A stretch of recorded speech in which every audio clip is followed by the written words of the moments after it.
Hello, everybody, and welcome to the Vault Studio NFL podcast. I am one of your hosts, J.A., and I'm joined by a couple of champions, old Georgie K on the couch there. Thank you, bro. Champion. Hey, I appreciate you, man. It's not the first time you've been champed. Yeah. Turbo. The big difference between champion and champ, isn't there? It's a real. I reckon it's the age of the bloke that says it. Oh, dude, if a bloke 60 plus calls you champ, it's just like an aura washing. Yeah, 100%. That's like a genuine compliment. If someone under 40 calls you champ, you're just like, hey, bro, tense your jaw. It's coming. Pistols at noon. Yeah, it's coming. We're dueling, bro. The other voice you hear is, of course, Scotty McGuinness, Quadzilla, as we like to call him around here. Last name. Well, it's on the screen, mate. It's out there. Find him on at the Vault Studio. Yeah, because I'm also in that DMs as well. Like, yeah. Oh no, I thought I'd been DM myself. Ignore mine. Okay. Hey, we all know I'm the king of the DMs. All right. We know you are, mate. Let's not bring that up on the show. All right, Fabio, fucking calm down. Make sure you follow us on all our socials, YouTube. That was very good. Well done. Instagram, Facebook, and the Tickety Talk. Thanks for all the comments. A lot of new followers last week as well. As usual, it's really trending in the right direction, which we really appreciate. So thanks everyone especially the comments. I actually really enjoy responding to them. They've been really fun. Yep. And they're getting more positive, which is scaring me. Damn. Because haters are your biggest currency. Why are you scared? We know ball, bro. I know we do. I know we do. And people who know ball as well as the Sporting Globe Churnside Park because they were smart enough to sponsor this ball podcast. So make sure you get in there, download the app, change the account information to the Vault Studio NFL podcast, spend away. And it all goes to helping us out. Footy season's on, NRL season's on, NBA playoffs are on. Get in there during the day. Buried the lead with that. Yeah, there's a lot of good sport at the moment. We got about probably 2 months before it turns to shit. So enjoy it when there's that chasm of no NBA, no NFL, which is tough for American sports. For me, anyway. Yes. Because I don't give a fuck about football. I don't care about Haley Moore. Fuck you, Cullen. You broke my heart. All right. We've got a bit of a fun topic for tonight. So it's basically we've all picked 3 players each. We don't know our players.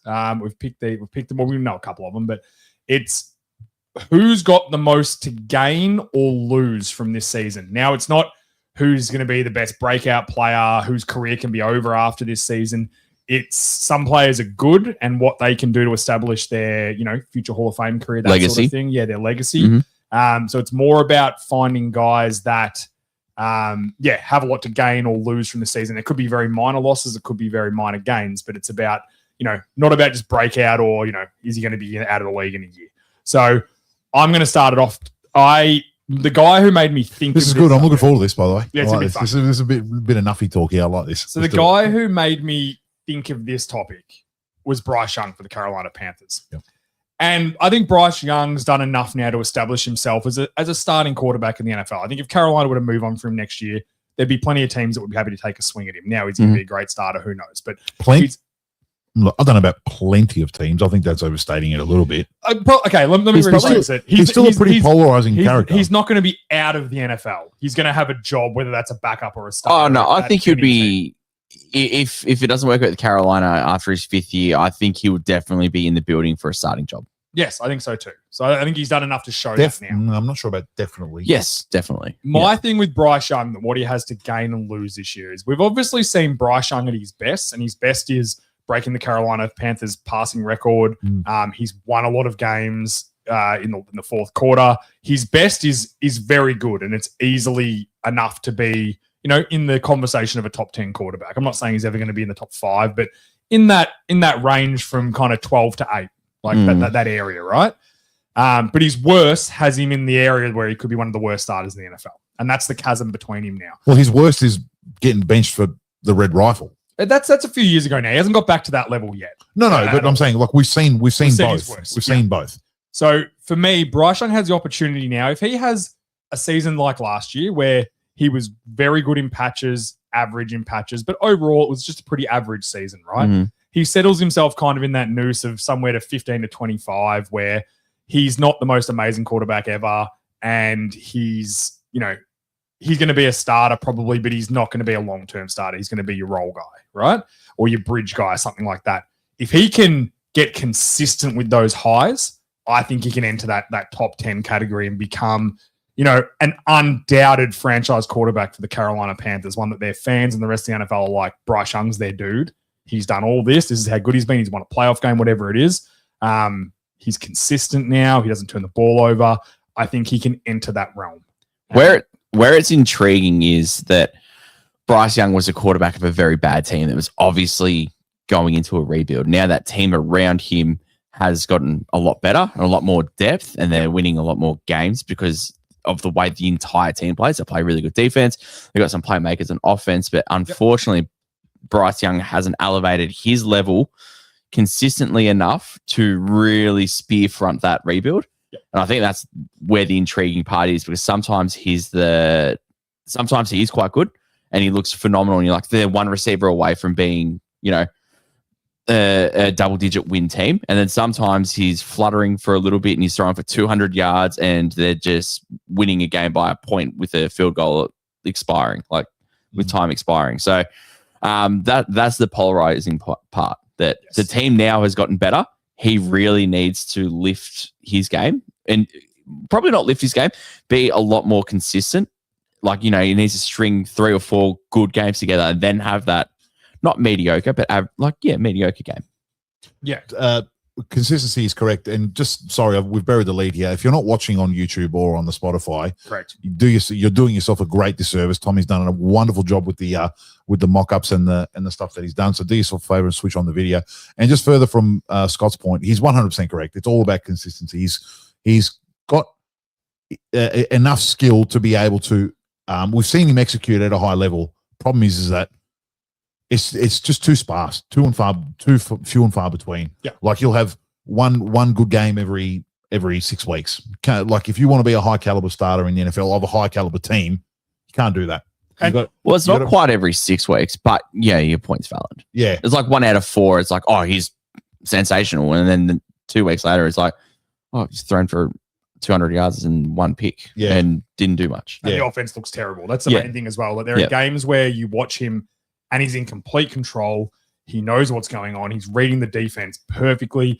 He's, handing off the ball and running the boots correctly and doing everything just systematically really, really well. And there are games where you watch them and you think it's out of sync. They're missing passes. The receiver and him look a little bit off, right? And that falls on the quarterback. That stuff all falls on them. Now, it could be a fact of a young team and, a developing team and an improving team, but those excuses are kind of starting to run out now because the team's getting better.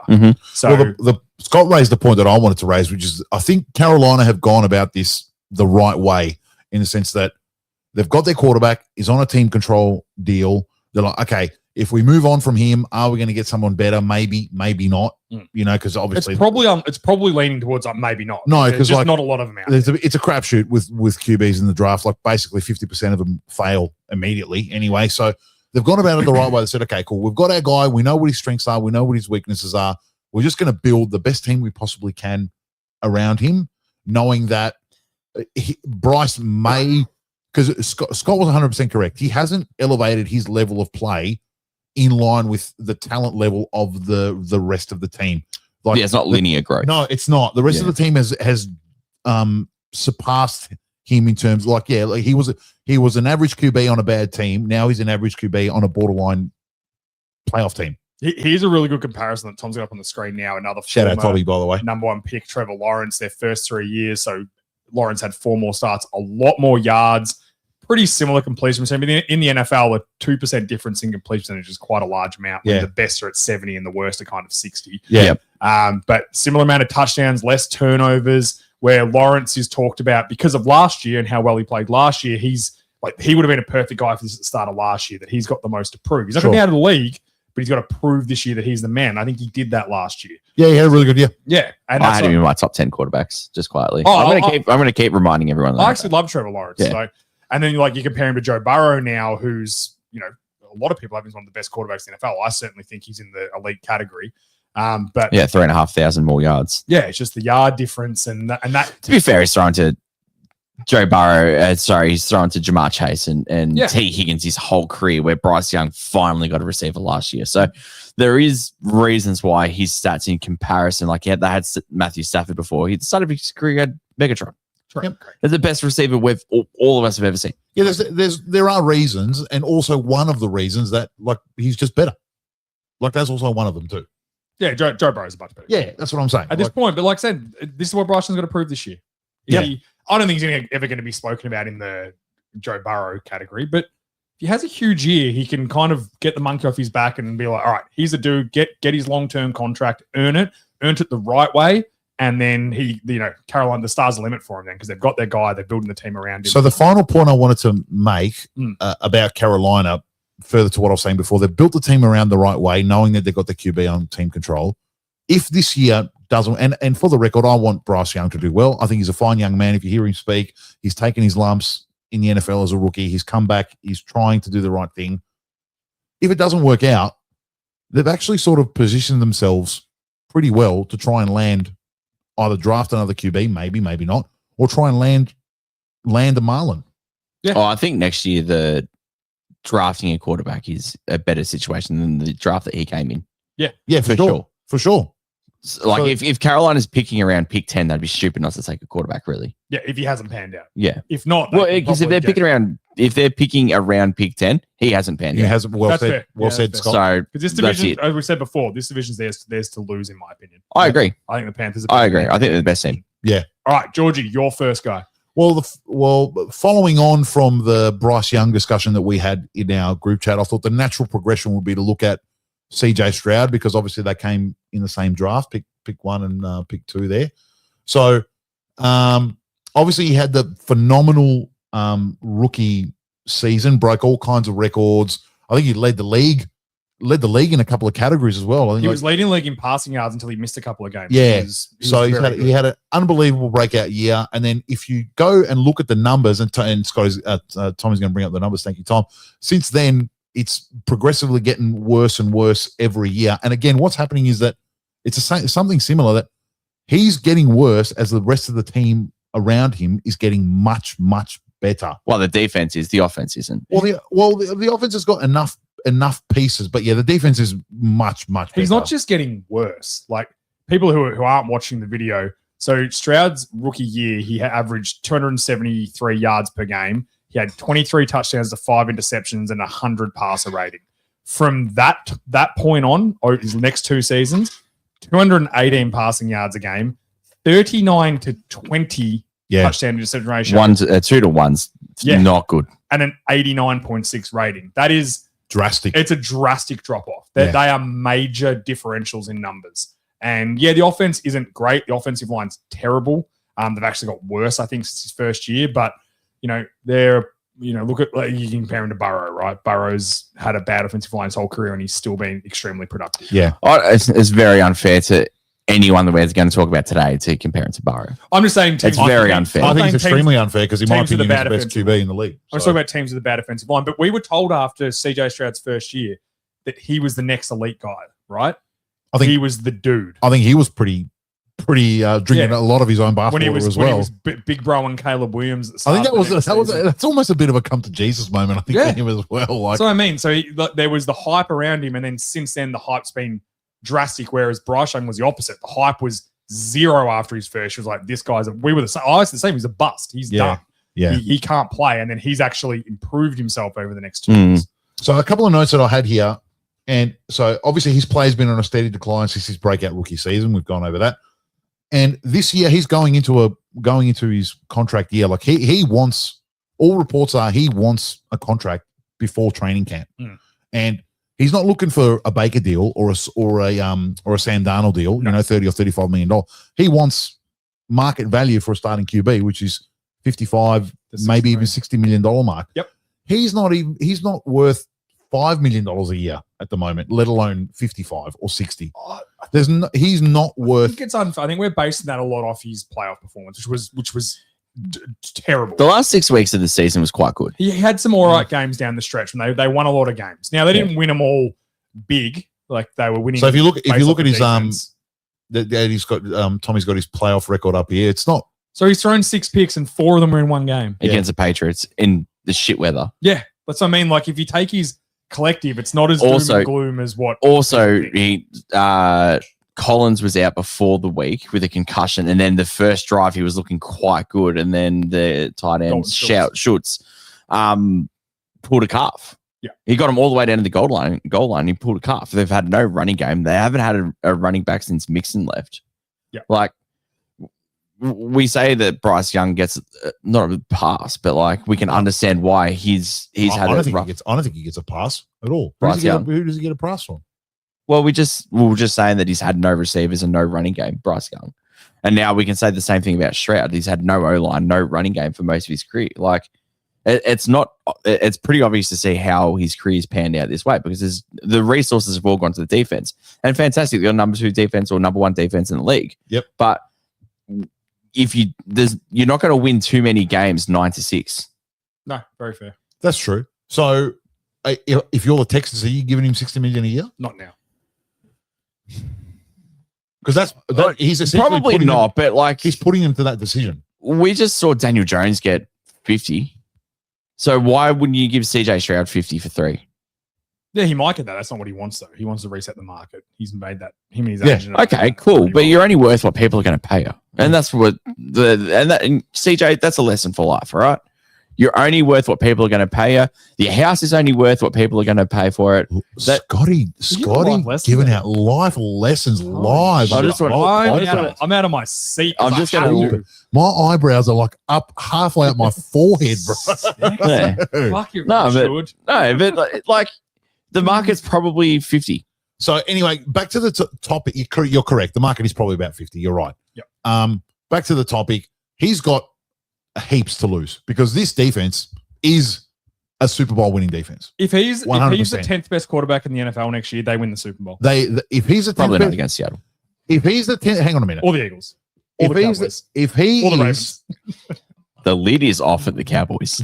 No, it's not in this room. It's not. if he's somewhere between 5 and 10 in terms of quarterback performance with that defense, They're in the Super Bowl. I'm putting my stamp now. They go undefeated and win the Super Bowl. Yeah. No one's going undefeated. They will. But 100% are you they will. talking about like a Jalen Hurts top 5 quarterback or like an actual top 5 quarterback? Like, Why? For the record, All right, you brought next that one. up, not me. Next one. I'm not doing So- fucking Eagles shit talk again. I didn't bring it up. He brought it up. No, and I'm All right, last thought on CJ. Go. What was I going to say? I was going to say that. Hang on, let me check my notes.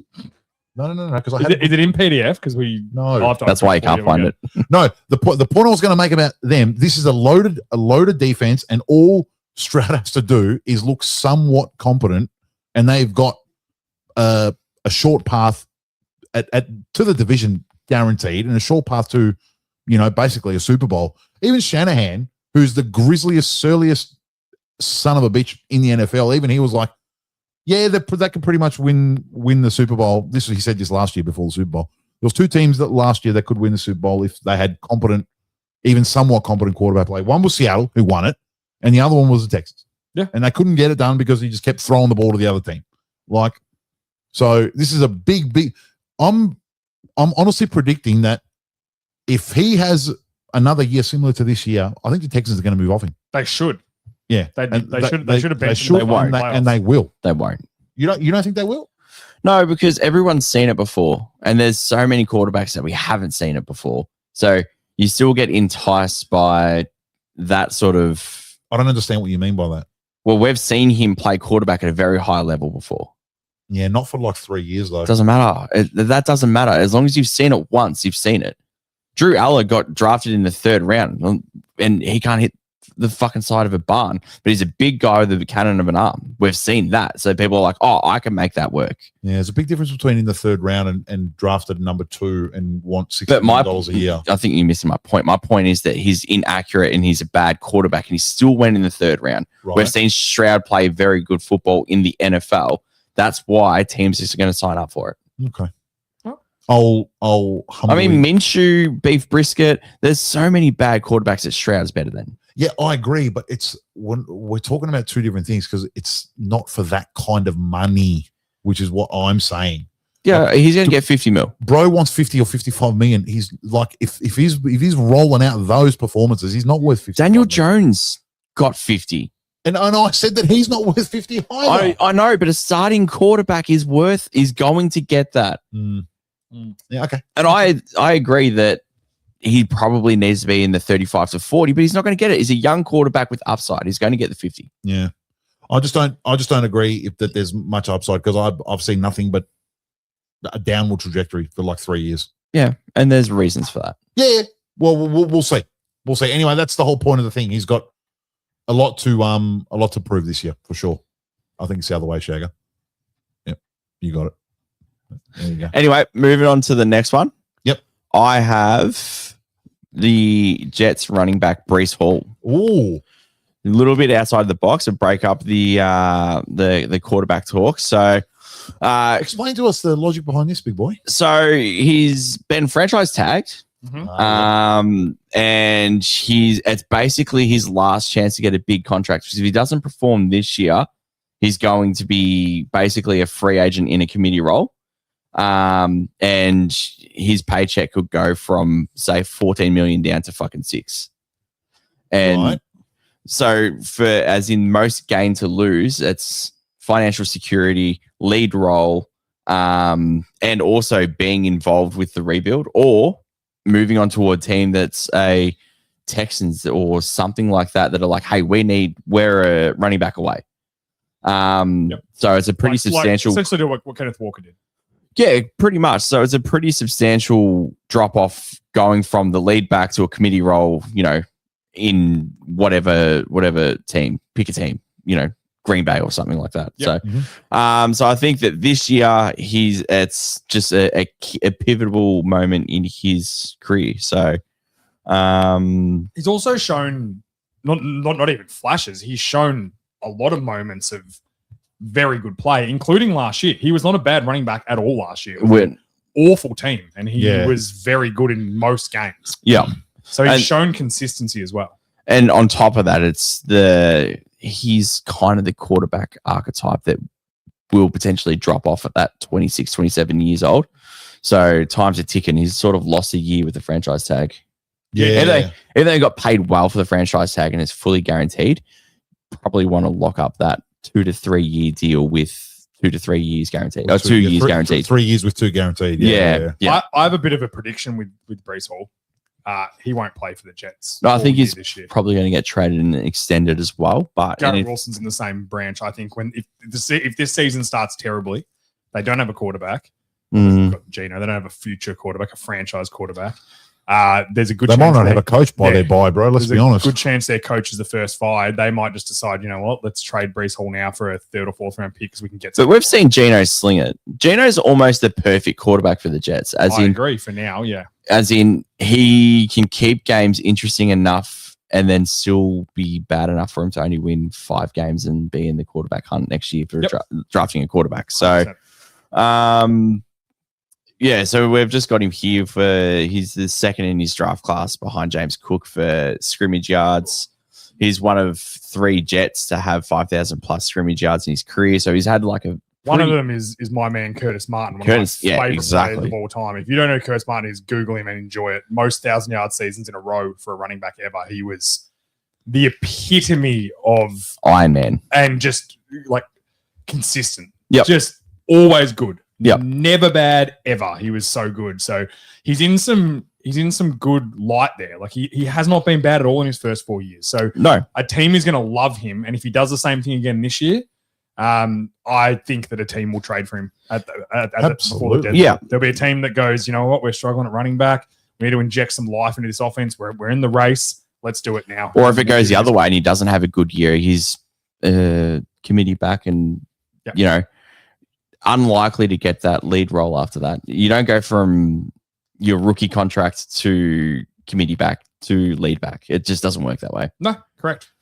All right, my next guy, I've gone back to the quarterback. Well, I've gone for my hometown hero, who is Dak Prescott. Bit of a homer pick. I don't mind a homer pick. This is the really? I'm shocked by that. Everyone knows that I'm a rare Cowboy fan that actually likes Dak Prescott, and I defend him pretty strongly because I think he's an outstanding quarterback, and I think a lot of his worser years have not been on him. It's been through injury, bad team, all that sort of stuff. And a lot of people who blame him for the Cowboys, not making the playoffs last year clearly didn't watch a Dallas Cowboys game because who's Who's saying that? Oh, plenty of Cowboys. You just got to stay away. You think the Eagles fan base is bad? You got to stay away from Cowboys fans. What about the year they were in the playoffs and they got smoked by the Packers? Yeah, Packers, and that was on him solely. No, it wasn't. The defense got up 40 points. It's going to be. He threw 4 first half picks. Yeah, he was bad. You think you can put that on the defense as much as you want? No, he was bad in that game. And we're like the comparison up now. If you look at him compared to Mahomes, they're pretty similar in most categories. The only difference is playoff wins, where Mahomes has 17 and Prescott has 2. Now it's a big category, right? 25 touchdowns is big.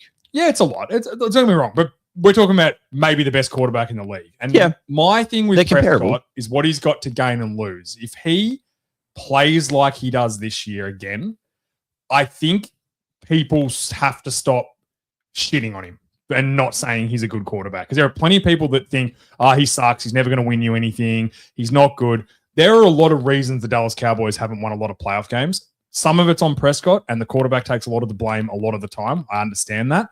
But the team as a whole has not been a great team. I think he has actually band-aided over a lot of issues with his play over the last few years. The offense as a whole has the last couple of years. So if he can do it again, hit that mark, have another top season, maybe win a couple of playoff games, that'd be the cherry on top of it. I think, get him to an FC Championship game, which is unlikely. I certainly won't be picking him to do that, but you never know. If he plays at the level he did last year again, they're a chance if the defense is better. So I think if he does that again, he can just shut up some of the people that want to shit on him all the time and say he's not a very good quarterback, because he's an exceptionally good quarterback. He's an exceptionally good quarterback between weeks 1 and 17. Yep, fair. I think when the lights get very bright, he hasn't shown that. He hasn't played the same way. He hasn't shown that. So that's probably where that criticism comes from. It's just like, cool, you can do it, against the Giants and the Commanders and all of that sort of stuff. But can you do it when, we're playing for real money? Yeah, that's what I was going to say. And I didn't want to say it and sound like I'm being a shithead, but I'm kind of going to have to. And it's kind of like my role in this podcast anyway. I'm the shithead of the group, let's be honest. That's probably the nicest thing that someone's ever said to you. That you're a shithead. It's the nicest thing I've said about myself. Let's be honest. And I liken it to, and it's a bit of a throwaway line, but I think for Dak, unfortunately, kind of like he just can't get it done. He just can't win. The narrative around him is that he's not a winner. Like that game, that year that they had that O line with Zeke and like his rookie year. You mean? Who? No, it wasn't Prescott's rookie year. Yeah, it was the one year you're talking about. That was his rookie year. No, definitely not. Anyway, the point I'm making is they've had plenty of good offenses. Yeah, the defense has been hit or miss here and there. Like I get that, but he's had more than enough talent to only win 2 playoff games. Yeah, I agree. That's what I'm saying. That's why he's got a lot to go. Because if he does the same again and they make the playoffs or don't make the playoffs, then the stink's going to continue. That's why he has the most game. If he won a Super Bowl this year, no one could ever fucking talk shit about him again. Simple as that. That's how it works. Now, that'd be the ultimate gain from it, obviously. And I'm sure that's what they think in the building they can do. I certainly don't think that. But I'm just saying that the stink and the lack of Cowboys playoff success, the lack of the bright lights being too bright, I think that's as much on the Dallas Cowboys as it is on Dak Prescott. It definitely is, but unfortunately, it's a Cowboys issue as much. It is a Cowboys issue because they all suck in the playoffs. But unfortunately, when they lost to Green Bay, as I said, Green Bay scored touchdowns on the first 6 drives. Yeah, it was. Yeah, but now he didn't help them. Three of them came off off turnovers inside their own 30. So, well, I think one was a pick 6 as well. But my point was, they still ended up scoring. They still ended up one single-handedly from Dak. No, Green Bay scored 7 touchdowns in the first half of that. No, I know. But what I'm saying is, like, when your defense is backed up in their own territory, that the way that team was playing, Green Bay was playing then, and they just schematically smoked you. The defense never stood a chance. No, and then so I would say the same issue when they scored touchdowns on the first 3 drives. He didn't turn the ball over to the second quarter of that game. I remember it vividly. It was excruciating. Yeah. So when the score's already 24-0 at quarter time, and you got to start taking some shots and taking some swings and get out of the way you want it. You've built your offense to play. All I'm saying is that it's all symbiotic, and the failures. Yes, they're on Prescott. I'm agreeing. That's why he's on this list. But the Cowboys as a whole have a big part to play for that. And I've watched more Cowboys games than a lot of people the last 10 years, and it's always the same. Parsons never stepped up in the playoffs, ever. No, He was never good in the playoffs. The only guy who was ever good on defense that I can remember in the playoffs was Lawrence. He was always a big game player. And you remember when they traded, when Lawrence left and Parsons was talking shit about him, Lawrence basically said, hey, I always played good in the games that matters. You didn't. And what has Lawrence done this year? Gone and won a Super Bowl on a ton of team. Yeah. So there's a lot of issues there. Plenty of guys. DeMarcus not Ware, as a role player too, just quietly. No, as soon as DeMarcus Ware left Dallas, won a Super Bowl. Yeah. There are a lot of good players. Like Romo couldn't win one for a long time as well. Like was he just he couldn't win playoff games. Equally maligned, by the way. Exactly. Yeah. He's as equally shit on. So at what point when we see enough of these, at some point you got to stop blaming the quarterback all the time. Now that's what Prescott can solve this year if he can win a couple of playoff games. Unfortunately, part of it comes with being the quarterback for the Dallas Cowboys. Like it's just like a lightning rod. Exactly. That's why you get $60 million a year, and you look at your bank balance, and it makes you feel better. The issue is that the situation that Prescott's in, and the situation that Joe Burrow's in, that Joe Burrow's losing playoff games 30-27, and then you're like, well, obviously, if you're scoring 27 points, that you're expecting to win a game. Especially a playoff game. Yeah, Prescott's getting trumped 35-10. Exactly, and that's my point. Where like you can. As a holistic snapshot, say, yeah, cool, the team around him failed this, that, and the other, but like, you're not going to win a game scoring 10 points or 14 points or whatever junk time score that you put up. Like, that's, I guess, where the greater community will look at it and then go, well, obviously Prescott's not going to get it done. Yeah, and fair too. And if he keeps struggling, but they're not going to move on. So that's what I'm saying. No, of course not. He has got a lot to, because if this is his ninth season in the NFL, if he can't start getting it done in the playoffs and get him to the playoffs first and keep this offense going, then he's going to be labeled as that forever. Like Romo is all, like, as much as we all love Romo, he's labeled as that. I agree. You post anything on Tony Romo, I guarantee you the first 50 comments will be never won a big game, never won, couldn't win big games, couldn't get it done. Every time. Part of the reason, he's hamstrung just by association because he plays for the Cowboys and Jerry's the owner. Like that's another. That's another thing as well. That's a whole different podcast on the stink of the Cowboys, and as I said, I've got a lot of feelings on that. So can we go from one regular season hero, to another, in Lamar Jackson, who's my guy, who's got a lot to gain and a lot to lose this year, because we spoke about it, in the lead into this show, that this is a legacy defining year, I think, for Lamar, because obviously as I've dubbed him Stat Patter Lamar. That's what I call him. Because two-time MVP. He's a stat patter. He's a stat patter. End of story. No, he definitely pads the stats. So you're right, actually. He's a stat patter. He wins a lot of regular season games, and when the lights are brightest, he can't get it done. Do you remember when he was padding those stats when Mark Andrews dropped that 2-point conversion to keep him alive in the game? Yeah. Do you remember? You know what the worst Pat statting game was? You've just reminded me of it. I'm glad you brought it up. Thank you. Remember when Zay Flowers fumbled that ball going for a touchdown when they would have been within 3 points of the Chiefs in the AFC Championship game? I remember that game. Still behind by 2 scores, though. Yep, exactly. No, they weren't. They would have been within 6 points. It was 13 points down. So it's 2 scores. So last season down by 2 scores. Were before that. So thanks for clarifying maths. The Pat stat. I'm not agreeing with the Pat statting, but no, I do. He's a step out of Lamar. I'm wrong with hashtag. Hey, you're the king of a half-baked idea and just throwing it out there in the world, and I love you for it. But stat padding I've been calling you stat patter for 2 years. I've never heard you say it. I've never heard you call it stat patter. 100%. You trade Brock, I'm sure you're listening. Let us know. Jay called him heartless, and then you call him stat patter, and I'm looking like Lamar. I called him heartless. Did I call him heartless? Brock's in the corner crying already. I never called him heartless. After the hamstring against the Chiefs. Yeah, he was heartless. You're right. Yeah. I'll take it back. personally, and I'm on record saying I said it then, and I'm going to say it again now. Personally, I thought he was faking because he knew he was going to get thrashed, and he just wanted out of the game. He also missed the next 4 weeks. So I don't reckon they would have been like, hey, just sit the next 3 weeks out faking it. Anyway, continue. Mate, he was trying to do a compo. Claim, limping around with a neck brace. Tom's put up the comparison to Josh Rosen. Rosen went like 9 in that draft, or 8 or 9. I think Josh Allen was 8, and he was 9. Josh Allen was 9 because the Bills were. It might have been 12 because the Bills. I think he was 12. And obviously, and Lamar was 32. They traded back up between. Over the Giants. They stole him from the Giants. The Giants wanted him. So anyway, so he only played 13 games last season. Fucking hell, because he was fantastic. because he was Josh Rosen. Because I know how good this. You can't tell who Tom's a fan of. So yeah, he only played 13 games last year because he was injured in and out.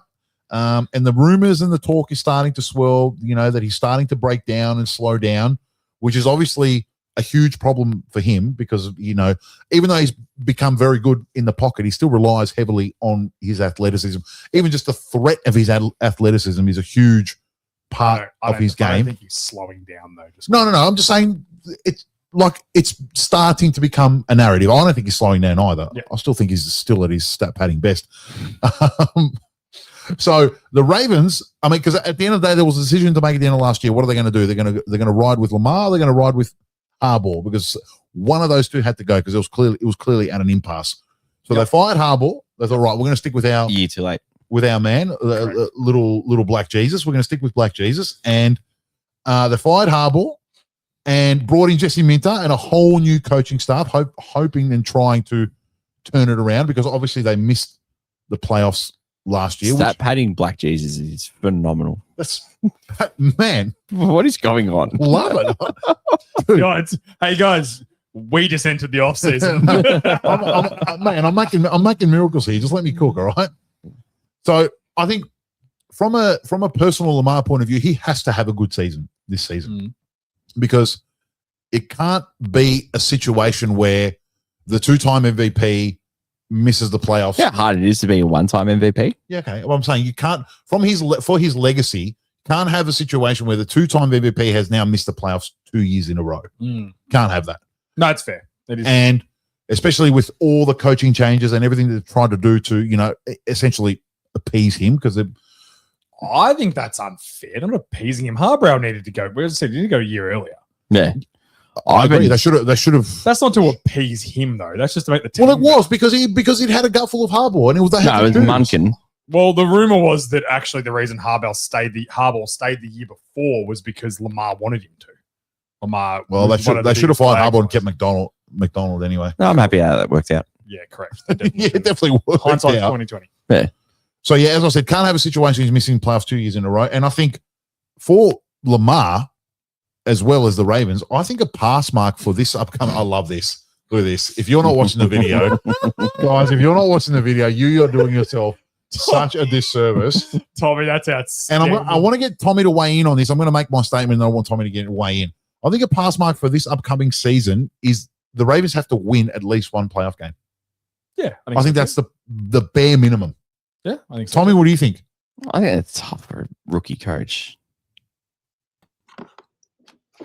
I'm here. Tommy, what do you think? I mean, I agree with what George just said. I don't disagree wholeheartedly because it's kind of getting to the point where, as a Ravens fan, you're half expecting, as the Steelers are at the moment, just to be like, we're going to get there, be competitive, and then probably get knocked out in the divisional round. Like, it's becoming a bit more the same, and seeing how like Josh Allen and all those other guys are starting to perform a bit better. And as Jimmy said, there's reasons why Lamar hasn't won playoff games, but if you mark it the same way as you mark Dak Prescott, it falls on the quarterback, and it just does. Yep. Yeah. And it's kind of what I'm saying. That's why I said one regular season hero to another. On your Tommy. Thanks, buddy. And that Lamar Jesus. Do you agree? Do you agree with my assessment about my screensaver on my that's why I had it ready to go. No. Do you agree with my assessment that they've got to win a playoff game for it to be a pass mark this year? I think if they want to keep Lamar at Baltimore, they have to win a playoff game. Yeah, that's fair. Yeah, I think he might. I honestly think if it doesn't work with a brand new coach, Derrick Henry's not getting any younger. Neither is Mark Andrews. They're all in. Linderbaum's gone. Trey Hendrickson's not getting any quicker. And like, if they don't make a splash now, Lamar's going to walk, I reckon. And 31 teams are going to be welcoming with open arms. Yeah, that's not. Oh, not the Eagles. That's not out of the realms of possibility that he leaves. No, definitely not. I got one final point. I wish you celebrated 2 times MVPs like you celebrated guys who were runner-up in the MVP for 1 year. Yeah. Because your assessments of MVPs are wildly inconsistent. What did I say? We don't need to rehash it. Everyone knows exactly what I meant. I literally called him Black Jesus. Like, what more do you want from me, dude? You shit on a guy for winning an MVP twice. I didn't shit on him at all. But you use coming runner-up in the MVP as an excuse. When did I shit on him? I said that his playoff performances have been average. Oh, below average. I think that's probably a bit fair. He's also played well enough in those games. I've anointed him as Black Jesus. What more do you want from me, dude? I took that as you being like negative. No, not at all. I think that he's in for a very big year. I think they've done a lot of things behind the scenes. He's got a good OC that's the new up-and-coming offensive mind. I think the defense is not going to be a liability like it was last year. And then even with an aging Mark Andrews and Derrick Henry, with the threat of Lamar just turning back, not even winding back the clock. If Lamar just being Lamar with an elite defense, they're going to be a 12-win team, no worries. He's got to stay healthy. I'm actually intrigued by the Ravens this year. I'm looking forward. Same. That's why I brought him up. He's got to stay healthy, though. Yeah. True. All right, Scotty. Your next guy. My quarterback, I have Deshaun Watson. Oh, this is a great one. So you can't lose much because he's financially anyway. Controversy. So clearly in a shit show situation with just nothing but negativity around him. Fair. And not from, including his own doing as well. Self-inflicted. Yeah. Sure. Coming off injuries as well. And the intriguing part, before we get into the quarterback battle and all of that sort of stuff, I just want to say why I think he's got the most gain to lose. Because in 2027, his dead money cap for a post-June cut is only 34 mil. Right. On the books for 27, in 28, it's 25 mil. And in 29, it's 16 mil. And then in 30, it's 8 mil. So if they ride this year out, he is essentially cuttable for nothing. 30 million, which we've seen teams overcome very comfortably. Dolphins, Broncos, very, very recent. Saints, like there's a lot of teams that can carry that kind of cap hit. So that's nothing. The cap will go up by that much next year. Well, and there's that as well. So he's not only in a quarterback battle with Shedeur Sanders, which I am not going to get into because everyone knows exactly where I feel about that. But he's in a career battle to stay essentially as deemed as some sort of starter. Because if he doesn't play well this year, he is getting a contract for a backup, and it's clear backup. I think if he doesn't play well enough this year to stay on the Browns, I don't think anyone's signing. Oh, but mate, I 100% agree with James. I don't think no one wants him as a backup. He's either the starter for the Browns or he's out of the NFL. I think that he would still be a backup role because there's some pretty bad backups getting around out there. Yeah, I don't think him or Andy Dalton. The thing is, of course, him or Beef Brisket or Minshew. Him. Yeah, but that's what I mean. He's going to get a job. Teams want to. You want Beef Brisket as your because no one's signing Beef Brisket to be a playoff team and a contender, right? No, but you guys are saying he's out of the NFL. I'm saying no, he's very well. I'm saying that teams won't want to bring that stink into their building. That's exactly what I'm saying. Beef Brisket's got zero stink. Minshew's got zero stink. Teammates like him. Players like him. Media likes him. Which teams take that into account. Fan bases like him. Teams took a chance on him after what he went through as well. No, a team did. Well, no, because Miami were very keen to get him as well. Another all-star franchise. Yeah, and especially at that point in time. Exactly. So, and then obviously going on to the potential future of his contract, he's also coming off 2 torn Achilles in the last 2 years. Yeah.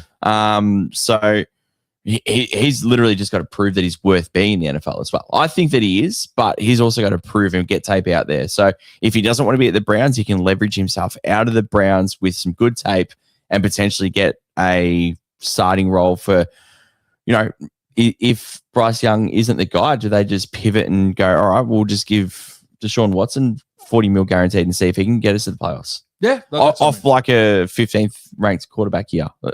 So almost like a career revival year. 100%. And I think the thing that keeps me intrigued by Deshaun Watson is that I remember his Houston years. He was fucking outstanding. Yeah. He was one of the best quarterbacks in the NFL. 100% he was. Yeah. He was unreal. And that was not a dominant team. They had JJ Watt. It was not like It's not this defense they had now. They didn't have a plethora of all-star receivers. Like, he was the best player on that team other than JJ Watt. Probably the best player on the field. Yes. And he was exciting. And then it all got derailed by his own issues and his own wrongdoing. He got a second chance, too much of a second chance with all the money. If he didn't have that guaranteed money, fully guaranteed contract, he wouldn't be on the Browns anymore. That's the only reason he's still on them.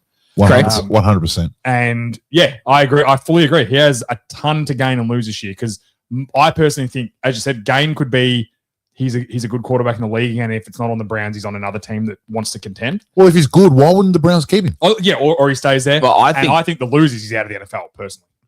Yeah, I agree. I think if he sucks again, he's out of the NFL. If he's at halfway competent, the Browns will roll with him. Why wouldn't they roll with him? Yeah. They're already paying him. They're on the hook for the money. Well, now the cap's now getting the good part of it. If he's valuable, now. Well, it's probably more that they've drafted so many quarterbacks, and it's like he's always going to be in a quarterback controversy. So I can see why he wants to leave. But they've also got KC Concepcion and Boston. Yeah. So he's finally got some weapons at Cleveland, which he's never had. Judy, Fannin. Fannon's another good one. Junkins in the backfield. Piece of shit running back, I call him. I don't. Yeah. So he's finally he's still a good player, though. Yeah. He's finally given some sort of competent offense. Probably the better coach that he's had previously. Yeah, potentially. Is his body up to it? That's up there. That's the thing. Again, we're going to find that's the thing. Yeah. What do you guys think, though? I think he'll get through it. I think he'll be fine. I actually last year he did it playing basketball or something. It was like a freak accident. It was. I'm pretty sure it was playing street ball with his mate. A freak accident. So if it happens again, then we'll know. But as I said, we play with the injuries off, no matter how bad a person you've been. I would say he's more likely to come back to his form than, say, Kirk Cousins. 100%. Yeah, I agree. Like I said, I remember how good he was. I have these memories of watching the Houston. Yeah, he was thoroughly fantastic. So yeah. All right, my third guy. I've gone away from quarterbacks. And second guy. No, third. No, I did Dak and Bryce. Oh, yeah. My third and last guy. I went with Myles Garrett. Oh, reigning 2-time Defensive Player of the Year, 2 times in a row. Broke the sack record last year. One of the best defensive players in football, easily. Maybe the best player in football. I know you say that often, George. He is. It's not, and I never argue with you for a reason because he probably is. He's the best player in the Still give me Josh Allen for my mind, but I'm also not gonna storm the castle. He's the best player, and I'll fight anyone. He's unreal. So my thing with Garrett is right. He's got a few things he can gain from this year. First of all, this is all legacy. He's already a Hall of Famer, no doubt about it. Probably, I think first ballot Hall of Famer, no doubt about it already. He can, if he continues this, if he has another 10 sacks, which is very likely, he ties Reggie White for the most consecutive 10 sack seasons in a row with 9, which Reggie White's renowned as one of the best defensive players in the history of the NFL and plays the same position. If he can win Defensive Player of the Year award, that will give him his 3rd, which ties him with JJ Watt, Aaron Donald, and the great Lawrence Taylor. So again, puts him in a category with only 4. And I think that solidifies him in the way we talk about JJ Watt, Donald, and LT now. It puts him into that category, no doubt about it. That's it. If he wins. If he doesn't. Do you think he's not already in that category? No. Because my point is, like, when I say in that category, I don't mean for me. I mean for the masses, right? Right. The masses will always argue, if he doesn't, Lawrence Taylor had 1 more MVP. JJ Watt was a better player. Aaron Donald had 3 MVPs. Whether that's right or wrong, they will always argue that, right? Sure. If he hits all those milestones, and then there's what are you going to argue against him to say he's not? Sure. For me, all those other players, and you can rightfully or wrongfully agree or disagree, but they all had playoff success, and they were all part of perennial teams that were 10, 12 wins. And then Myles Garrett, maybe the best player in the league. I disagree for this reason, because if he's the best player in the league, it doesn't relate to winning. Because he's been in a shit team the entire time. He's also been on the Cleveland Browns, who Tom's has put up on the screen now perfectly. The longest active drought without a division title is the Browns in 1989. The next worst is the Raiders in 2002. That's good Taylor Swift album, 1989. Just for everyone. That is 13 years. Shout out, Brock. They are 13 years the worst. That's without winning a division title. The worst team. 1989. The year after I was born was the last time. Yeah, were you born? I was born in 89. Yeah. So I get your point, but a lot of that's not in his control. Well, sure. JJ Watt went to a really bad team. Yeah, but they also improved a lot around him as well. And he didn't have a ton of success in the playoffs. They won a few games, but yeah. I don't know how many playoff wins JJ Watt's got, but it wouldn't be many. It'd be 4 or 5. Probably 3 or 4. Yeah, I think Myles Garrett's only got one. And go figure, it was when they had Baker, and then what did the Browns do? Oh, peace. Yeah. Yeah, I don't know about... Well, it's relative, though. Yeah. I personally, I don't think that's relevant. When you're talking about individual players and their careers and their level of play, the team that they were on and the team success that they had, I don't think that's relevant at all. It definitely plays into it for the Hall of Fame. Oh, he's a Hall of Fame no matter what. He could retire right now. No, but I'm saying it is relevant because it carries weight into the Hall of Fame for sure. JJ Watt has 3 playoff wins. Yeah. Shout out to Tommy. Yeah. No, I disagree completely. I don't think it's relevant at all because... Is he a first ballot? The only way I think he's not a first ballot is if TJ Watt gets it retire at the same time. He's better than TJ Watt anyway. Myles Garrett's a first ballot over TJ Watt. He's way better than TJ Watt.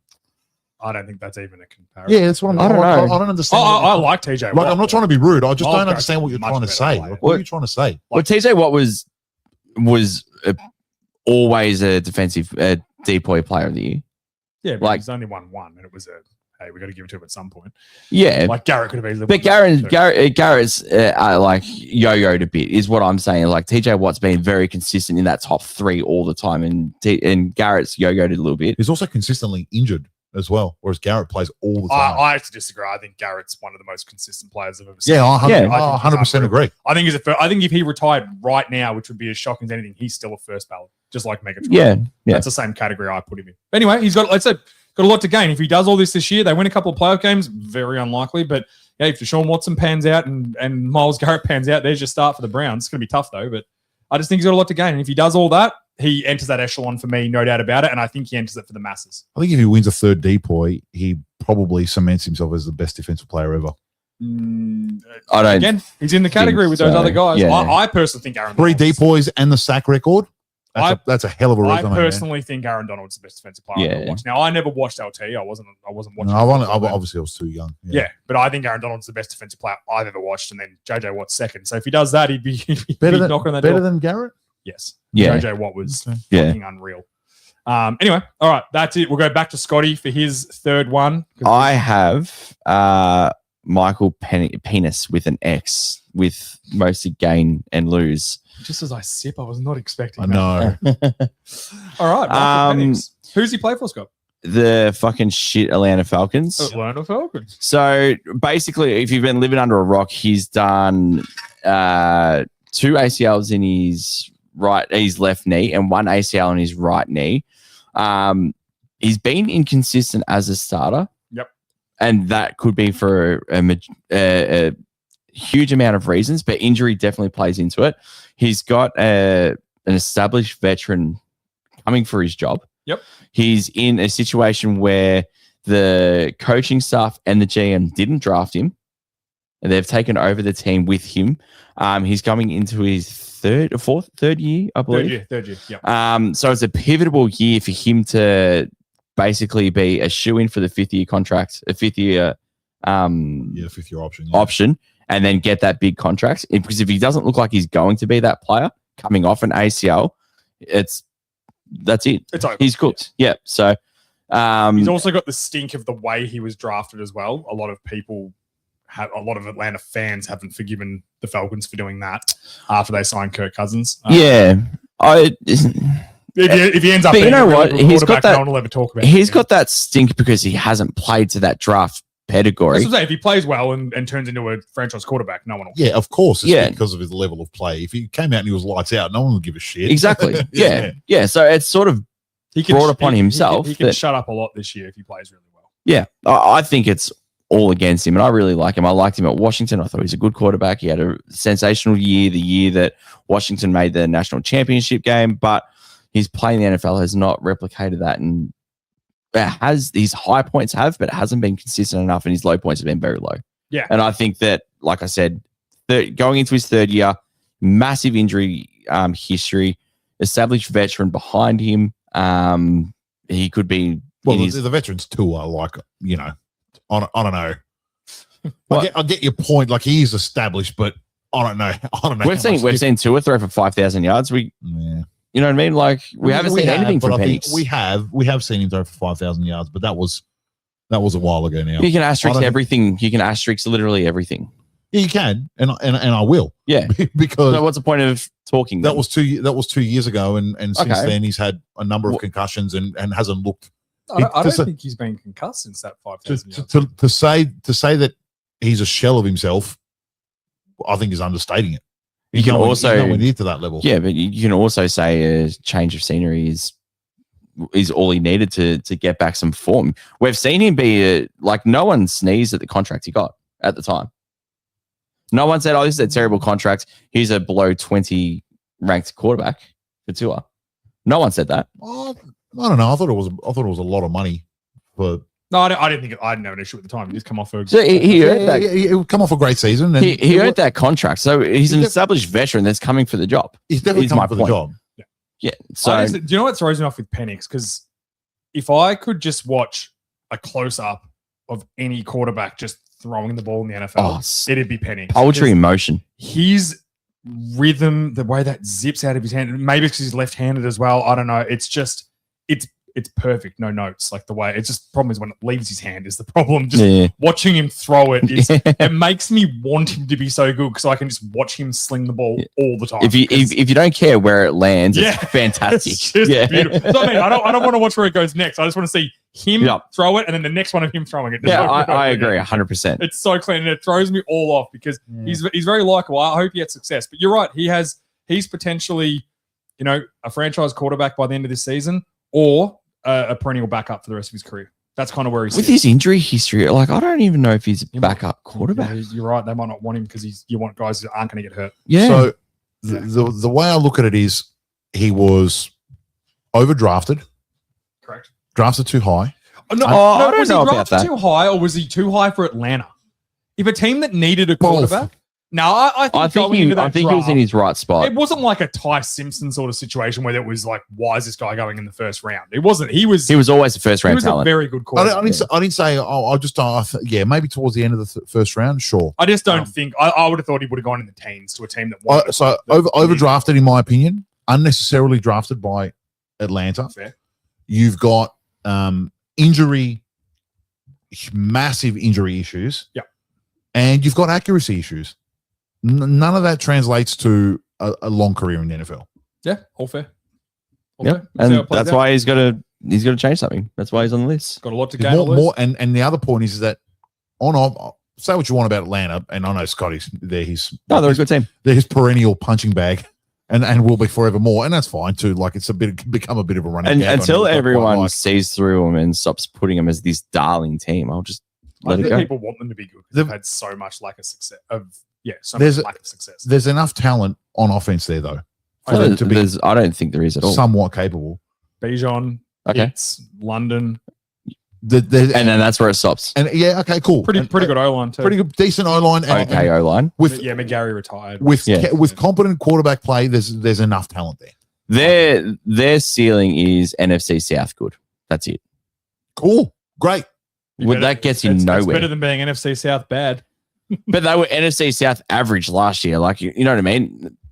Outside of the Rams game, they did nothing. Defensively, they were pretty good last year as well. I think they were a little bit hit and miss. They were right. Top 5 pass defense, but they couldn't stop the run. Yeah. We'll see how it plays out with a few of their players as well with some issues. But all right. That's I don't see the injuries. The consistent amount of injuries year on year is a big concern too. Yeah, agreed. All right, Georgie boy. My final one. I've left the last for least. Mahomes. The most controversial one. No, not Mahomes. He's got more than enough runs on the board. His rope is bloody 10 feet long. You're going to turn on your own. No. I think based on all the narrative in the media and everything that's happened, it's naive and it's unrealistic and unfair to say that Hurts is not a prime candidate for someone who has a lot to gain / lose. Lose up. All right. Season. Thank you very much, everyone, for listening. Shout out to the Sporting Globe. Let him say spiel. You're an idiot. Are you going to bring up the time he was second in MVP while we talk about this? Because I wish I'd saved it now. No, I wasn't. You've already brought it up. But anyway, so that's fine. No, all right. Obviously he's got his detractors. He's got his lovers. People want to anoint him as the best quarterback in the league. People like Scott say, he can't throw the ball and he doesn't. But hey, Scott and me. He doesn't. But he doesn't. Scott still thinks that he doesn't belong in the NFL. So I've never said that. He'll be a fantastic fullback in the league. Yeah. Okay. Cool. No worries. Very good. But yeah, so obviously coming off a really, him as well as the whole Eagles offense had really down year last year. This is pretty much the last year of his guaranteed money as well, contract wise. And he wanted a contract and they said no. Smart by them. The talk was that he wanted an extension, and Howie's like, no. Everyone except me is on a 1 year deal. Is on a 1 year deal this year. Yeah. So he's got a lot to prove because that says a lot. I know you're going to brush over that, but that says a lot in the situation that he's in. 100% it does because, and that's good at GM Howie is too. No. It says a lot about Howie too because Howie's very smart, as we've seen, before. Shout out to Pittsburgh. He's very smart at maneuvering and doing what's right for Philly in the short, medium, and long term. Yeah, he doesn't want to commit to a guy. He doesn't want to commit to anyone unless he absolutely has to. Yep. And that's what a good GM should do. Yep. And whether you're a fan of Hurts or not, it's not really relevant. It's the last year of his guaranteed money, and it's like, hey, I don't need to give you a contract now. Let me see you play to the level that I've seen you play, which is what Scott said before. We've seen him play at a high level. We've seen him do it. We've seen him lead teams on Super Bowl runs. Let me see you do it again, and then I'll give you your money. Yeah. So I think it's a real turning point for Philly, real turning point for Hurts. I'm expecting a real bounce back year from Hurts. I think he's more than capable of leading an offense. He's got more than enough tools in his arsenal to be a problem for defenses, both running the ball and passing the ball. There's more than enough talent on that offense. Well, I think we are the highest paid offense in the league. I believe so. As well. It might change soon with AJ. Might change soon with AJ, but at the moment, I think we are. So there's more than enough money being put and now draft capital being put back into that offense. We've got Mannion in the building. Big year for Hurts. Basically, I think it's if he performs really well, he gets another 3-year deal. If he doesn't, it would be a 3-year extension. So it'd be 4 more years on the books because he's in his last year of his deal. He's got next year. He's got next year as well, but there's no guarantee. There's no guaranteed money. Cuttable, yeah. So it'll be if he plays really well, which I believe he will, 3-year extension. And if he doesn't, he's not an Eagle anymore, basically. And they'll be looking to pivot to someone else. Yeah. Which if he has another poor year like this year, that becomes a serious discussion. Like you have to have that discussion. Yeah, he's played well. Years gone by. Yeah, he won us a Super Bowl, but unfortunately, that's business. No one's irreplaceable. Unfortunately, as we know, the Philly fans like yourself will turn on him in half a second. It's not about turning or not turning. It's about what's best for the team. I agree, but you still we can agree to disagree that the Philly fans are going to turn on him in a heartbeat if they're off. And they might be split 50-50 now, but if he leaves the building, it's 100% against him. Well, one's going to be flying the flag for him. Okay, cool. Well, I don't know. I can't predict the future, but whatever. I don't even know how that's relevant. My whole point was that I'm saying that he's got a lot to gain because they will turn on him quicker than their own will turn on him quicker than anyone else. That's the nature of Philly as a sports thing. Yeah, that's what people love and hate about him. Yeah, that's just what they like. I'm not saying it. I'm not saying like you. I'm saying the masses. Right? Yeah, we're talking about generally speaking. Generally speaking, this is going to sound bad. That's what's going to happen. So he has a lot to lose this year. But if he does play really well, if they do go on a Super Bowl run, then he buys himself another, probably to the end of his career, where they're not going to bring it up anymore. Yeah, because you can't. Man. You can't. No. Yeah. If he plays well, if they they do really well, then you can't. And fortunately or unfortunately, internally as well as externally, there's really no excuses. There's more than enough talent on that team. Now, Howie's team. He's cornered him he's put him into a corner and said, "Hey, it's on you now." I don't know about cornered. Cornered has a very negative connotation. I think it's a negative connotation. Saying to a guy that's won you a Super Bowl and played well for you in the past that you're not going to extend him when he wants to be extended is a negative connotation. 100%. There's nothing positive that comes out of that. Yeah. Okay. 100%. Yeah. He can spin it positive by dominating this year and then he'll get his $60 million.